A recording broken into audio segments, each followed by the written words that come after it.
Watch this.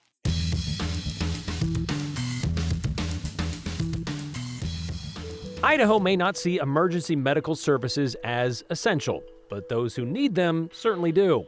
So to cover the lack of cash from the state, counties are often left asking for help. Several did this week. Canyon County was the only one not getting it. There's a litany of options that we could do. More money for more fun by way of more taxes. But in Nampa, that's not necessarily coming from those that live there. It seems schools are always in need of more money to keep up with growth. And those needs, well, they're not always met. But this election cycle seemed to be a good one for most of them. And we're checking out what those results mean for Caldwellers. This week's election wasn't all about presidential or legislative candidates and amending our Constitution. There was a whole slew of school bonds and levies across the state, and it was a good day for districts to be asking for money. While 2 bonds failed, all 4 plant facilities levies passed, and all but 3 of the 25 supplemental levies passed. But schools weren't the only districts looking for some funding help. There were 4 different counties with emergency service items on the ballot. East Boise County Ambulance District asked voters to create a new EMS district. So did Marsing's ambulance services, but they were hoping to do it without raising taxes. Canyon County Ambulance District asked voters for a levy override, and the Valley County EMS District once again asked voters to help pay for their needed upgrade with an EMS levy. 3 out of 4 of those passed. The one that didn't, that was in Canyon County. And perhaps that's what prompted Daniel Nemeth to write in yesterday. It's very unfortunate to see the lack of support for emergency services in the Treasure Valley the past 2 election cycles. Well, 3 out of 4 isn't bad. Daniel may be jaded by how many times he has watched these fail. And this would be a second time it has for Canyon County. Aspen Shumpert checked in with the 2C to see what now. After a record-setting turnout at the polls on Tuesday, 4 Idaho counties were hoping voters would pass their emergency services ballot items.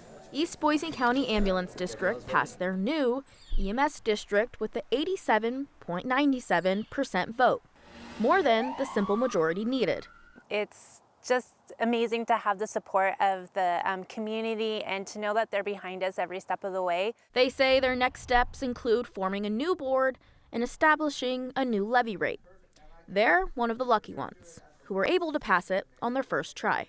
We're going to be able to continue the support for everyone and to do what we need to do and make sure that the community is covered. So it's really beyond words. In Valley County, the EMS district asked voters for a 3rd time to pass a levy that would increase taxes from $12 to just over $35 per 100,000 of taxable value.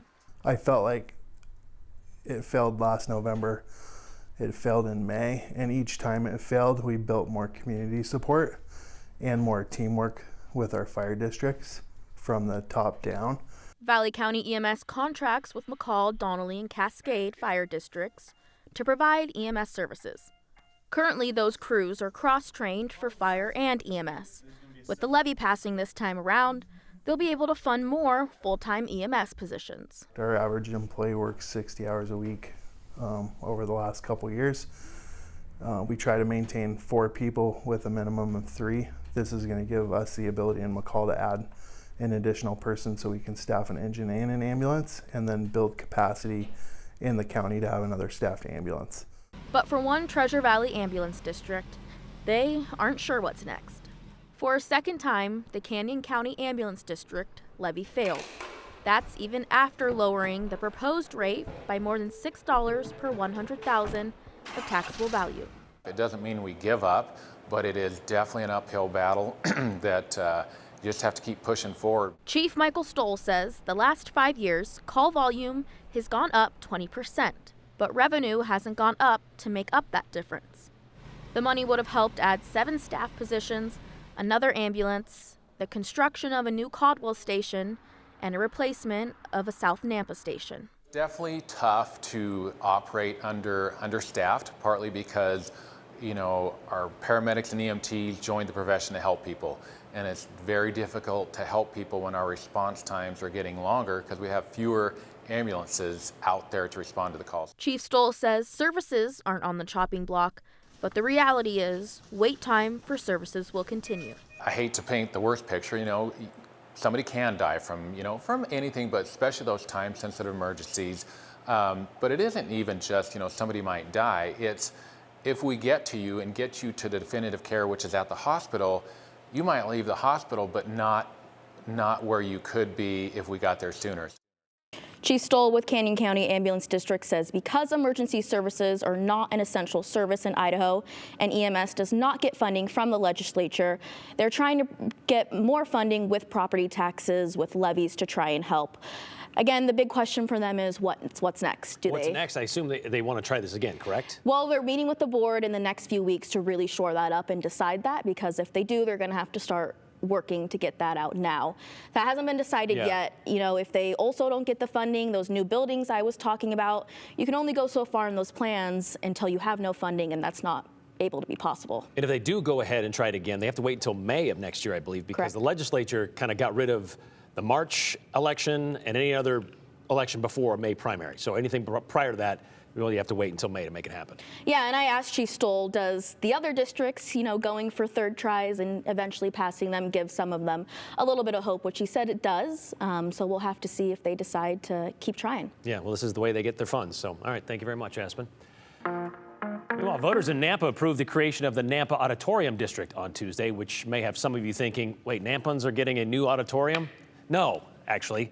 They're establishing an auditorium district, which is like a library or school irrigation district, just kind of a way to impose a tax on those who use such services, which may lead some of you to also think, well, especially if you live outside of Nampa or frequent Nampa, does that mean I'll be paying more taxes? Well, according to the people who proposed the idea and pushed it through, no.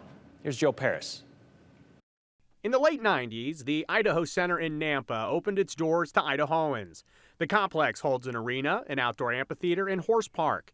And this week, voters decided if they wanted to add a tax to visitors to help keep Nampa's facilities rolling. Well, the end result was the one that we had hoped for. Voters in Nampa passed the creation of the Nampa Auditorium District with over 61% of the vote.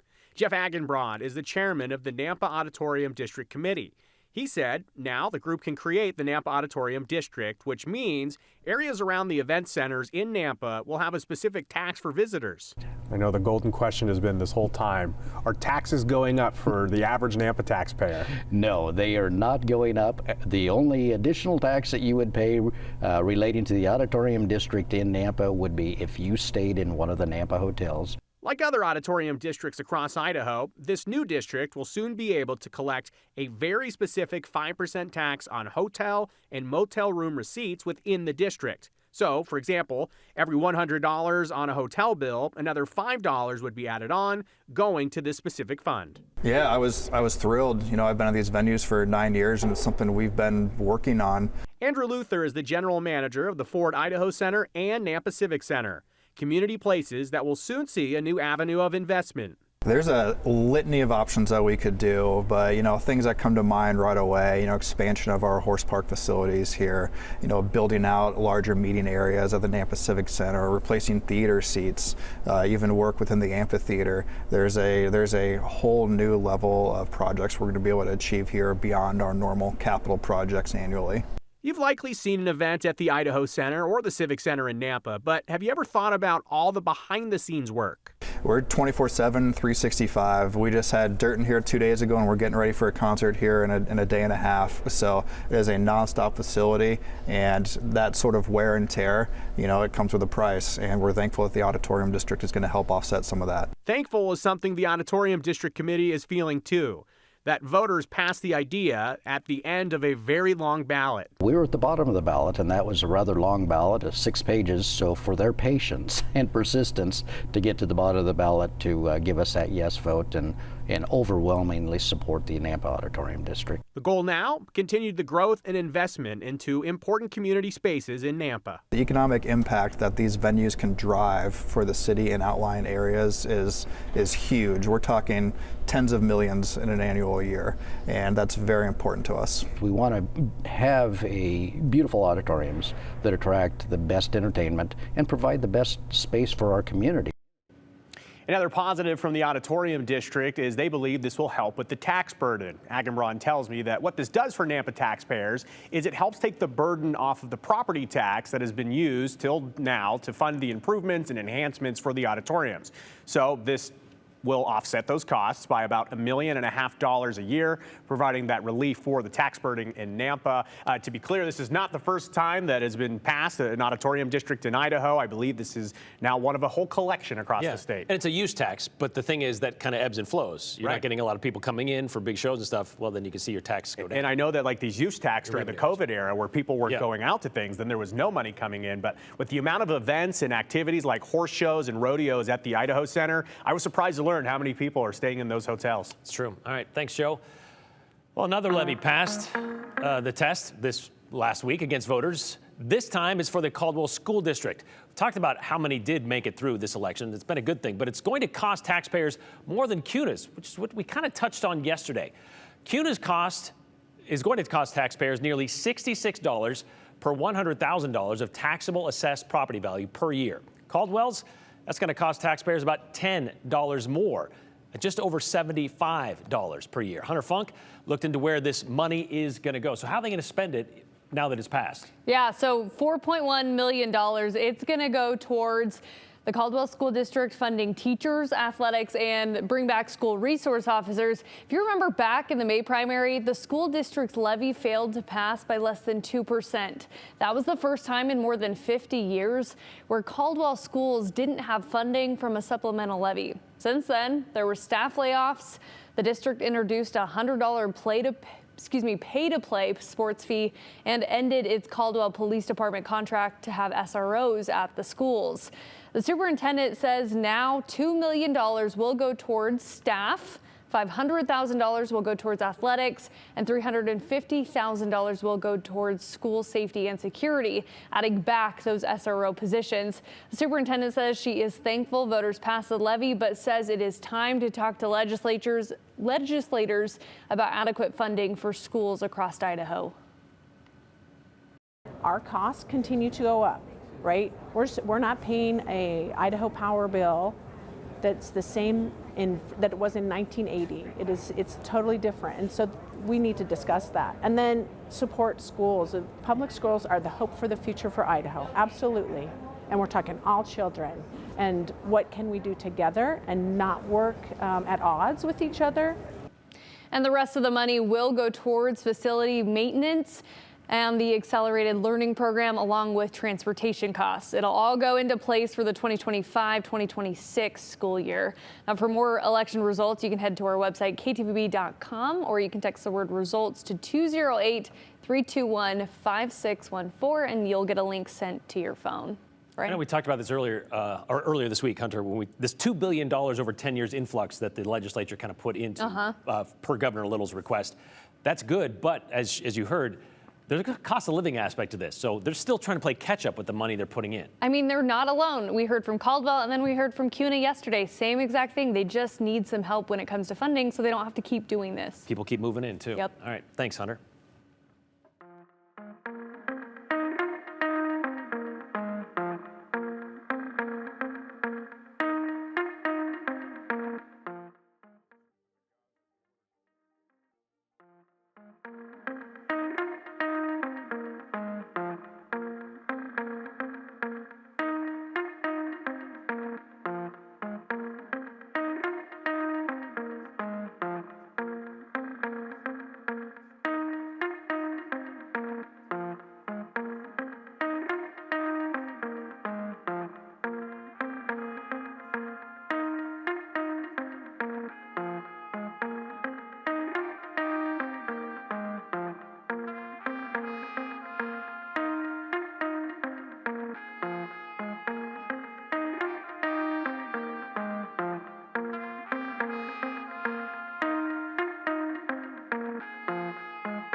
very end of yesterday's show, we shared a text message sent in by Sharon about the issue she had with Election Day. Not with voting, not with the shortage of ballots, and not because the line was too long. She said she went out for dinner in Meridian at 6:30 on election night. We were told they were not allowed to serve alcohol while the polls were open, and her viewer question is, what? Not sure if there was a not safe for work ending to that what, but I am sure, like a lot of you, when it comes to voting for some of these candidates these days, it's getting a lot tougher to do it sober. So having that option taken away might be enough, I don't know, to kind of ask why. Sharon told us this happened at the El Nampa on Main Street in Meridian, and the waitress was telling everyone they couldn't serve alcoholic drinks until 8 p.m., which would be after the polls closed. Well, I'm sorry to say, Sharon, you and everyone else in that restaurant were misled. Here's why. Idaho's relationship with liquor restarted in the mid-1930s with the regulation of sales through state-owned stores. By the end of that decade, though, when those sales could happen was reinforced and written into state law. No bottles or shots on Sundays, certain holidays, that'd be Thanksgiving, Christmas, or Memorial Day, or any election day. It's true, Idaho's Constitution commands good government to promote temperance, the virtue and sobriety of the people. But why no mixing of booze and ballots? Well, there was a time when the local saloon or music hall was used as a polling place, and political parties would sometimes buy votes by buying a voter a brew. But thanks to the temperance movement and prohibition, by 1939, that was no longer the case. So who knows why Idaho limited liquor on Election Day? Do it as debit? Yes. But we do know, by 2008, the Gem State was ready to let it go. Everybody is like, why are you closed? And you have to explain to them that it's an old law that's on the books that we still have to obey, and until that changes, we're going to be closed on Election Day. Even bars and restaurants are banned from selling hard alcohol from 8 a.m. until 8 p.m. on all state, national, and municipal elections. You can sell beer and wine, but you can't sell hard alcohol. And you can get just as drunk on beer and wine as you can hard alcohol, so I don't see the reason for it. At the time, Idaho was one of just 9 states who still banned the sales of spirits on Election Day, an archaic law which was costing the state some serious cash every time there was a statewide election. It's about $400,000 a day, and of that, about $135,000 is net profit to the state of Idaho. That money goes back into state programs and to the cities and counties. So, with the passage of House Bill 348, the exclusion of Election Day liquor sales was relegated to remain a prohibition of the past. House Bill 348 in 2008 also removed the restriction that restaurants and bars could only sell beer or wine between the hours of 8 a.m. and 8 p.m. on Election Day. However, that bill mistakenly left out the option where cities and counties could enact their own bans against liquor sales on Election Day. So you can imagine, though, shortly after that law was passed in 2008, cities and counties went ahead with allowing such sales, and they put it into city code and county code. Ada County did it that June, Garden City that November. But back in 1994, the city of Meridian said it would follow state law when it comes to sales on Election Day, which means, Sharon, alcohol sales by the drink, they are allowed in Meridian on Election Day, and they have been since 2008. That also means that restaurant and that wait staff, they probably missed out on some pretty good upsell opportunities.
been talking about executions more frequently of late, but that's because Thomas Creech's execution, well, that was put on pause just this week. But a different high-profile Idaho case, well, they're trying to get the death penalty put back on the table. Today, an Ada County judge heard why Brian Koberger should or should not be put to death if he is convicted. Abby Wilt tells us about that and other 208 news in today's 411.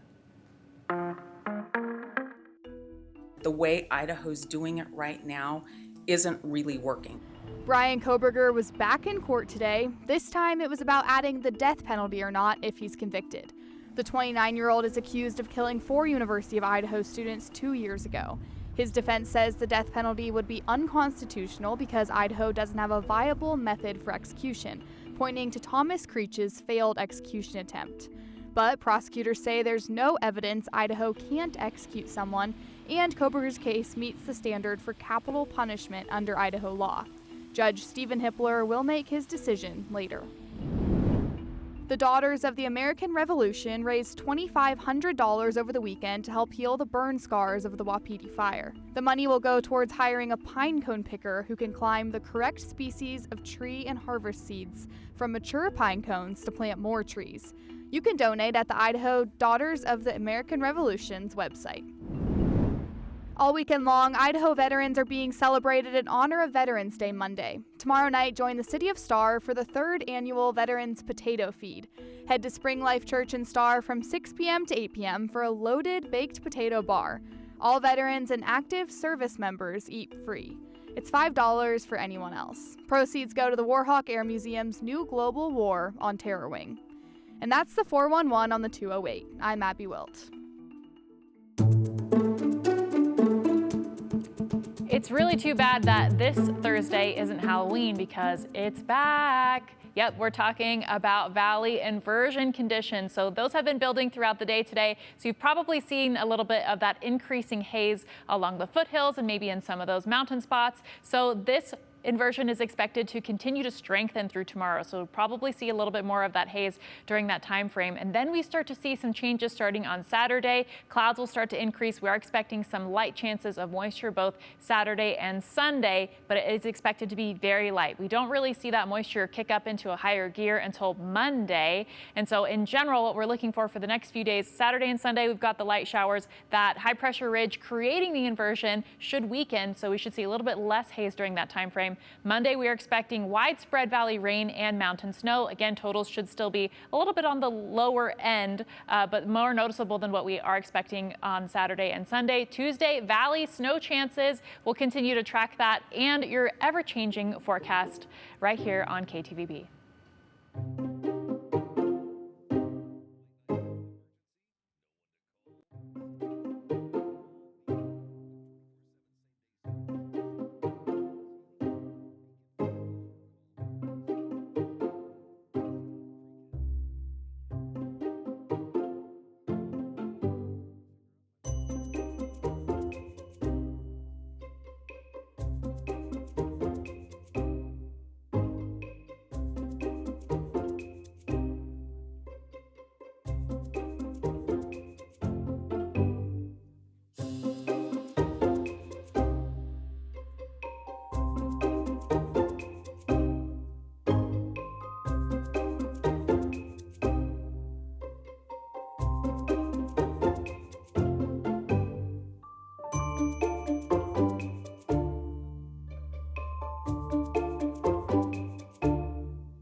All right, here are your comments and questions from today's 208. Let's start with this one from Cheryl in Star, who says, I can't believe emergency services in Idaho aren't considered essential. Maybe the legislature needs to do something about that.